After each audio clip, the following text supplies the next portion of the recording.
In the last video, we talked about why emotionally unavailable people can feel so addictive, and for many people, that raises a painful question. If it hurts so much, why does it still feel like love? Because sometimes, what we call love is actually emotional attachment, and the two can feel very similar in the beginning. Both make your heart race. Both make you think about someone constantly. Both can feel intense and emotional. But one brings peace over time.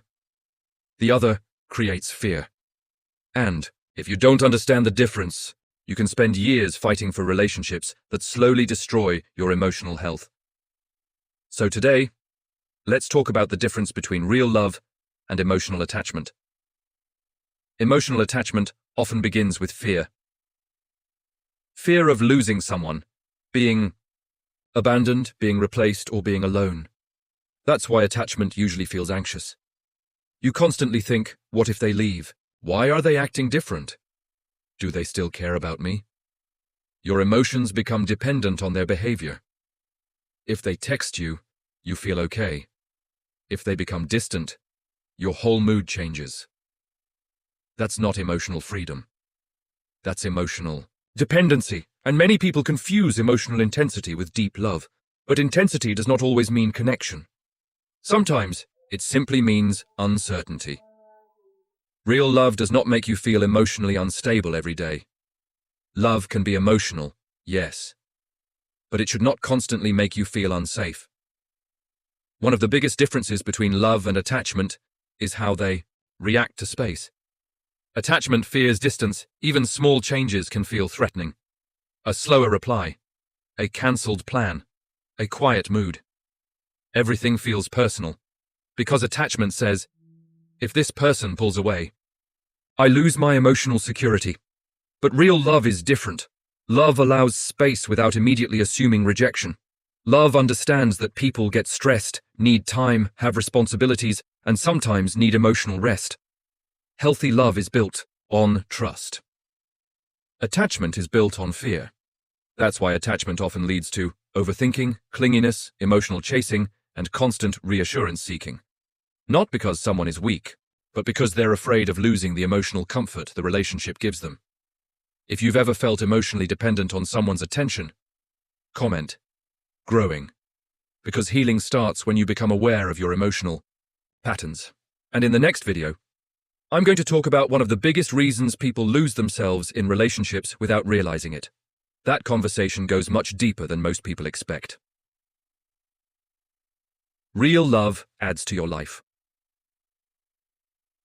Attachment slowly becomes your entire life. When someone is emotionally attached, they often stop focusing on their goals, friendships, hobbies, peace, and personal growth. Everything begins revolving around one person. Their mood controls your mood, their attention controls your happiness. And over time, you stop asking, is this relationship healthy for me? You only ask, how do I keep this person from leaving? That mindset creates emotional exhaustion because attachment is often about survival, not connection. But healthy love feels different. Love inspires growth. It encourages honesty. It makes both people feel emotionally safe enough to remain themselves. You don't have to disappear to keep someone close. One reason many people struggle to recognize healthy love is because peace can feel unfamiliar. Especially if someone grew up around emotional chaos, inconsistency, or unstable relationships. Sometimes calm love feels boring at first. Not because it lacks depth, but because your nervous system is used to emotional highs and lows. But real love is not supposed to feel like emotional survival every day. You shouldn't constantly feel confused, anxious, emotionally drained, or afraid of losing the person. Real love feels safe enough for honesty, safe enough for silence, safe enough for both people to breathe, and honestly, that kind of peace is far more powerful than temporary emotional intensity. So ask yourself, honestly, are you fighting for love, or are you fighting to avoid feeling alone? Comment. Choosing peace. If you're learning the difference between love, and emotional attachment. And if this video helped you see relationships more clearly, subscribe for the next video. Because next time, we're talking about why some people lose interest when you love them too much. And that topic explains a relationship pattern that confuses millions of people every single day. See you in the next video.